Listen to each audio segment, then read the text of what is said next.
இந்த கடை தானே? மாமா என்னம்மா பொண்ணை இப்படி தூக்கிட்டு போயிட்டு இருக்கீங்க? அட ஏன்னா கேக்குறீங்க? பெட்ல தூங்கி ஏந்திரக்கவே மாட்டா, அதான் ரிட்டர்ன் பண்ண போயிட்டு இருக்கோம். என்னம்மா சொல்றீங்க? நான் என்னன்னா பெட் கொடுத்துறீங்க? தூங்கிட்டே இருக்கானா? ரிட்டர்ன் வாங்கிக்கோங்க. இதை வாங்கிட்டு தூங்கலன்னா நீங்க கிட்ட சண்டைக்கு வரணும். இது 5 ஸ்டார் ஹோட்டல்ல யூஸ் பண்ற பெட்டுமா? 8000 ரூபாய்க்கு வாங்கின அந்த பெட்டுக்கு எப்படி சொல்றீங்களே? இது பாருங்க, பாக்கெட் ஸ்ப்ரிங் நல்லா லக்ஸரியா இருக்கும். இன்னும் தாய்லாந்து மேட்ரஸ் எல்லாம் இருக்கு, அதெல்லாம் வாங்கினா வருஷ கணக்குல தூங்குவீங்க. என்னடா டே என்னடா காது ஓட்ட பெருசாங்கிறதுக்காக எதாவது செய்வீங்களடா? நம்ம கடையில பெட்டு வாங்க நல்லா சேல் நல்லா ஆகும், நல்லா ஜம்மு ஜம்முன்னு இருக்கு, நல்லா தூக்கம் வரும், நல்லா மேல் வலி உடம்பு எல்லாம் இருக்காது அப்படின்னு சொல்லி வியாபாரம் பண்ணு. ஓகே, நம்ம கடையில வாங்கி அந்த பெட்டுல போய் தூங்கிட்டா எந்திரிக்கவே மாட்டாங்கன்னா என்னடா அது? எந்திரிக்கவே இல்லைன்னா கடைக்கு வரைக்கும் எப்படா வேலைக்கு போறது, எப்படா சோறாக்குறது, குழம்பு வைக்கிறது? ஏன் திமுங்களா எப்படி? அதான் முதல்ல நானும் யோசிக்கிறேன், ஆனா எதுவும் வரமாட்டேன். சரி, எந்திரிக்காமையே படுத்து கிடந்தா செத்து போயிட மாட்டாங்கடா சாப்பாடு? என்னடா டே, ஒரு அளவுக்கு பண்ணுங்கடா. எல்லாரும் வாங்கி இதே மாதிரி எல்லாம் படுத்து தூங்கி எந்திரிக்கவே இல்லைன்னா என்னடா பண்றது? நீ மட்டும்தான் இருக்கலாம்னு பாக்குறியா? இதெல்லாம் நல்லாவா இருக்கு? வியாபாரம் பண்ணுங்கடா, ஒரு அளவுக்கு பண்ணுங்கடா. இதுல இன்னொரு தாய்லாந்து பெட்டு ஒண்ணு இருக்காமா, அது படுத்தா வருஷ கணக்கில் எந்திரிக்க மாட்டாங்க. ஏன்னா என்ன கொலைகேஸ்ல போக போறியா உள்ள? அதாவது வாய்க்கு வந்தபடி எல்லாம் பேசப்படாது, எதா இருந்தாலும் நியாயமா பேசணுமா இல்லையா? எனக்கு ஒண்ணும் புரியலையே, என்னடா டே. ஓகே, உங்களுக்கு இதே மாதிரி ஒரு பெட்டு வேணும்னா நீங்க இதில் ஆர்டர் பண்ணி நீங்க படுத்துக்கலாம். ஆனா தூங்கிறாதே பொழுதானைக்குன்னு வேலையை விட்டு தூக்கிடுவாங்க. காலையில 8 மணிக்கு எந்திரிச்சு குளிச்சுட்டு கிளம்பி போனாதான் வேலை கிடைக்கும் உங்களுக்கு. ஆனா இங்க வைங்கண்ணா சிஸ்டர், அப்படியே இந்த ஃப்ரிட்ஜை கொஞ்சம் ஓபன் பண்ணி பாருங்களேன். சூப்பர். ஆனா இந்த ஃப்ரிட்ஜை கையே யூஸ் பண்ணாம திறக்கலாம். எப்படி தெரியுமா? கீழே இங்க ஒரு நாப் இருக்குல்ல, இதை இப்படி அழுத்துனீங்கன்னா அழகா ஓபன் ஆயிடும். என்ன ஒரு புத்திசாலித்தனம். இதுதான் லீவர் பிராண்டோட ஹேண்ட் ஃப்ரீ ஓபனிங் ஃப்ரிட்ஜ். நம்ம கையில ஏதோ பொருள்லாம் இருக்கும்போது அழகா கீழே பிரஸ் பண்ணி வந்து ஓபன் பண்ணிக்கலாம். இது சரியான கண்டுபிடிப்புடா. இந்த கண்டுபிடிப்பு எவனுமே கண்டுபிடிச்சிருக்க மாட்டேன். அடேங்கப்பா, அவனை தவிர வேற எவனாலுமே பண்ண முடியாது. கையில இப்படி இழுத்தா வந்துட போகுது. காலில் மிதிக்கிறது என்ன, கையில இழுக்கிறது என்ன? இந்த கை என்ன ஒளிஞ்சு போயா கிடக்காங்க எல்லாருமே? சரி ஓகே, காலில் மிதிச்சா மட்டும் என்ன ஃபுல்லா திறக்க போகுது, அப்பவும் கையில தான்டா இழுக்கிற. இல்ல அடைக்கும் போது எப்படி காலில் எட்டி மிதிச்சிருவியா? இப்ப நான் என்ன உங்கள்கிட்ட சொல்றது? ஏடா இந்த இருக்கிற கையை அப்படி பிடிச்சி இப்படி இழுத்தா திறக்க போகுது, இப்படி அடைச்சா அடைக்க போகுது. அதுக்கு ஒரு டெக்னாலஜி, அதை ஒண்ணு புதுசா கண்டுபிடிச்சி வைக்கிறீங்களா? காலில் அப்படி அமுக்கணும்னு எனக்கு குப்பை தட்டி கூட தான்டா காலில் மிச்சா ஓப்பன் ஆகு.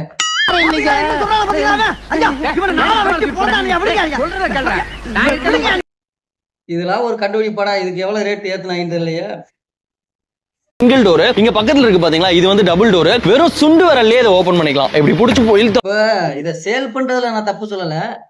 இதை நீங்க புதுசா ஒண்ணு கண்டுபிடிச்சு உள்ள வேற ஏதாவது ஒரு வித்தியாசமா இருக்குன்னு சொன்னீங்கன்னா சரி ஓகே. இந்த காலில் மிதிச்சா திறக்குங்கிறதுக்காகவே அதை ஒரு ரேட்டு வச்சு அதை ஒரு அட்வர்டைஸ்மெண்டா பண்றீங்க இல்ல, அதைத்தான் நான் சொல்ல வர்றேன்.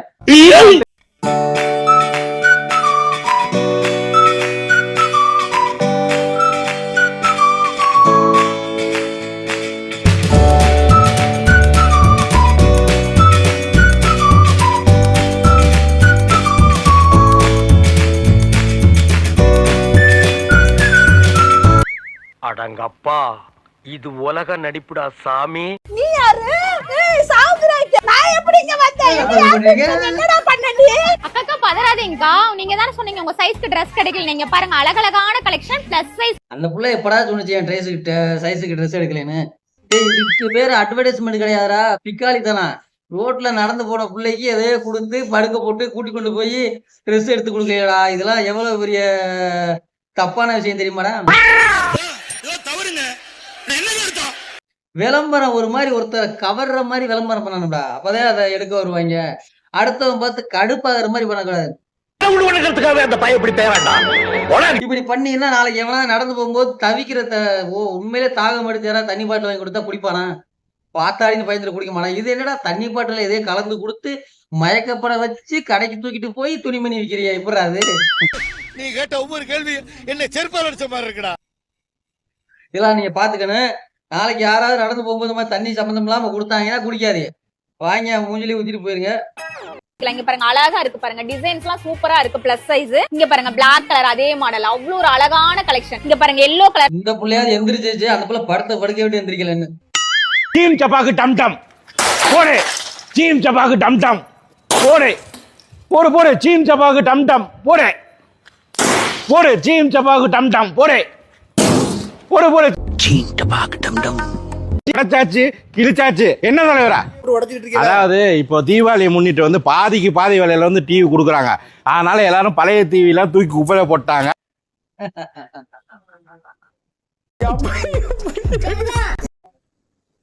ஐயோ ஐயோ ஐயோ ஐயோ. நான் கூட எல்லா டிவியும் உடையுது, நம்ம கடையில டிவி எடுத்தீங்கன்னா உடையவே உடையாது, நல்லா ஸ்ட்ராங்கா இருக்குன்னு சொல்லுவாங்கன்னு நினைச்சேன். நீ என்ன நினைக்கிறது? அதை நினைக்கலாம் பொண்டாடி பிள்ளை பத்தி என்னமா நினைக்கிறேன்.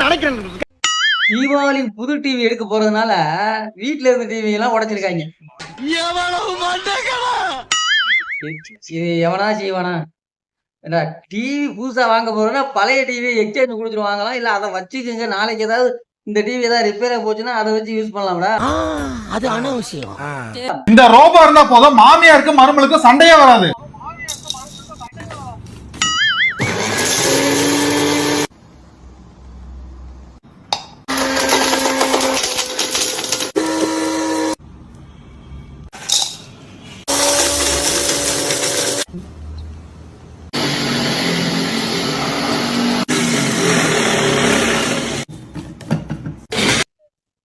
இந்த மிக்ஸி இருந்தா மாமியாருக்கு மருமகளுக்கு சண்டையே வராதா?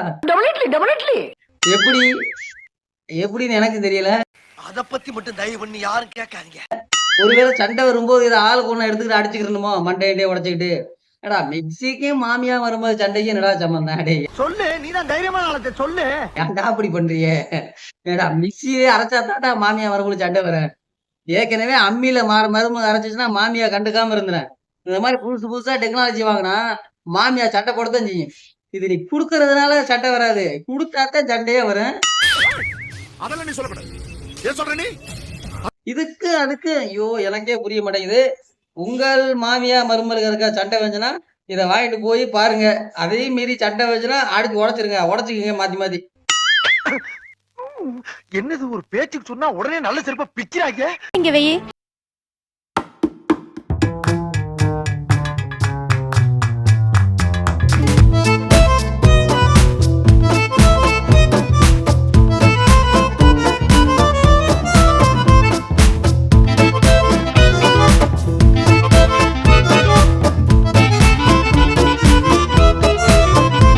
ட்ரோன் கூட நீங்க வாங்கிக்கலாம், இல்லன்னா ஜம்போ.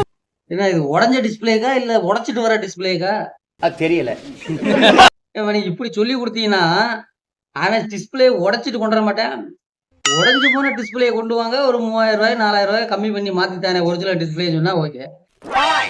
நீ சுத்தியில வச்சு செல்போன் டிஸ்பிளே உடைச்சு கொண்டுட்டு வாங்க நான் மாத்தி தரேன். அது என்ன இம்புட்டு சொல்ற? இம்புட்டும் கொடுக்க போறியா? எனக்கு ஒருவேளை டிஸ்பிளே ரேட் எவ்வளவு 5000 20,000 வந்துருமோ? அதெல்லாம் நீ சொல்லக்கூடாது. ஏன் சொல்ற நீ? நம்ம ஒரு டிஸ்பிளே 3000 ரூபாய் வரும், அதுக்கு வந்து நீ இவ்வளவு ஜாமா ஃப்ரீன்றேன்னு நம்ப முடியலையே. நான் வர்றேன், இதை பார்த்தது ஃபுல்லா கேட்பேன். ஒரு டிஸ்பிளே மாத்திட்டு பார்த்ததெல்லாம் கேட்பேன். டிஸ்பிளே 3000 ரூபாய்க்கு மேல இருக்கக்கூடாது சொல்லிட்டேன். மொபைல் ஸ்டாண்ட் ஃப்ரீயா கொடுக்குறாங்க. கடை லொகேஷன் பாத்தீங்கன்னா Gandhipuram cross cut road 7th street. வலிக்குதா?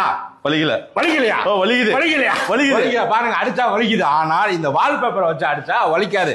போங்க பின்னாடி போங்க சார், நீங்க முன்னாடி வாங்க சார், நீங்க ஒட்டி நில்லுங்க சார். நல்லா பெட்டாக்ஸ் வந்து வால்பேப்பரை ஒட்டி நிக்கணும். வலிக்குதா?